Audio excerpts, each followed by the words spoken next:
My name is Miles Enstrom, and I will be talking about the attempted assassination of the Vice President of Afghanistan. So, let's talk about what actually happened. So, on the morning of September 9th, 2020, Vice President of Afghanistan Amrullah Saleh was on his way to a peace talk with the Taliban, to try to form a peace agreement. And while he was on his way to the peace talk, the location, a roadside bomb was planted in an attempt to take Saleh out, to kill him and prevent him from going to the peace talk. In total, 10 civilians were killed and 15 people were injured. Saleh only received minor burns and small cuts. So we're going to go back a little bit. We're going to talk about who the Taliban actually were. Now, they emerged from the Mujahideen, and the Mujahideen were formed to fight off the Soviet invasion of Afghanistan back in the 1980s through the 1990s, like when the Soviet Union collapsed. They are currently engaged in jihad in Afghanistan, and jihad is like a holy war in Islamic tradition. And as of right now, they currently control about 1/3 of Afghanistan. Like 1/3 of the total area of Afghanistan is under control of the Taliban. And they're a religious terrorist group who strictly enforced Sharia law. And they were declared, a terrorist group by especially the US and the UN.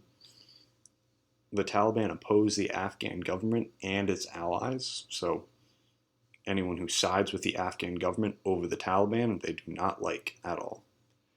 And the Taliban were in control of the Afghan government until they were removed from power following the US invading Afghanistan after the 9/11 attacks. So, for a while, the Taliban was the government of Afghanistan, and that was after the Soviet invasion of Afghanistan in the 1990s and 1980s. So from the early 1990s all the way up to 2001, the Taliban controlled the government. And now we're going to talk about the peace talks with the Taliban. The peace talks were supposed to happen when the US and the Taliban signed a peace agreement back in February. Now, this peace agreement kind of ended the majority of hostilities with the US, but there's still fighting going on between them. And one of the capitulations of this peace treaty was that the US would remove a decent portion of its troops from Afghanistan, like reduce the number of troops that they had in that.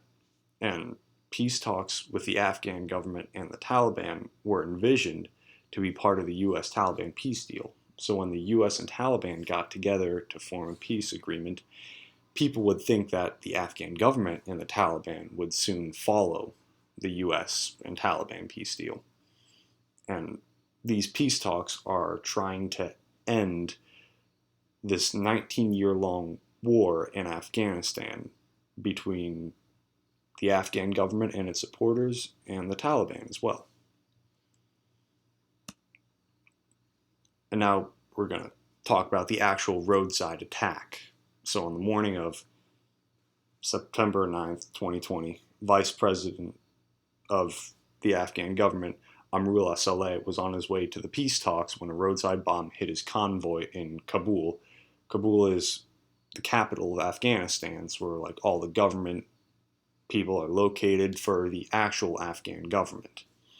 And Saleh only received minor burns and cuts on his face and hands, so he was not completely fine, but he didn't die, and that was the intention of the roadside bomb.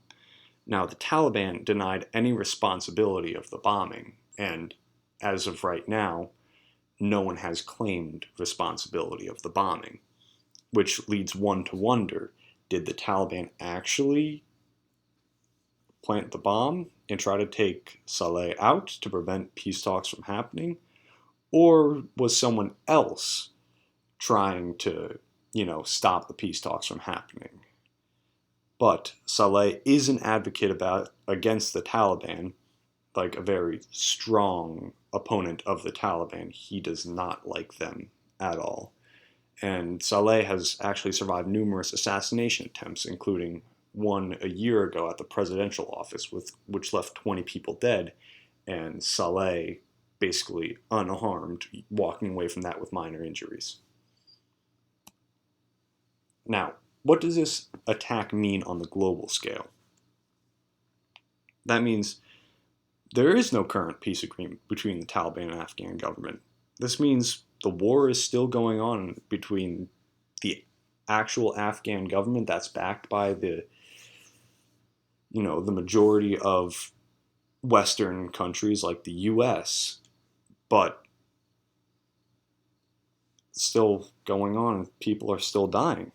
And Afghanistan is still an extremely unstable place, with a third of the country being run by a terrorist group and has been deemed a terrorist group by the US and many other Western countries. Now, this isn't good when a terrorist group has control of a decent part of a country. It's not good to have terrorists running a country. And yeah, and here are the sources that I used. Have a fantastic day.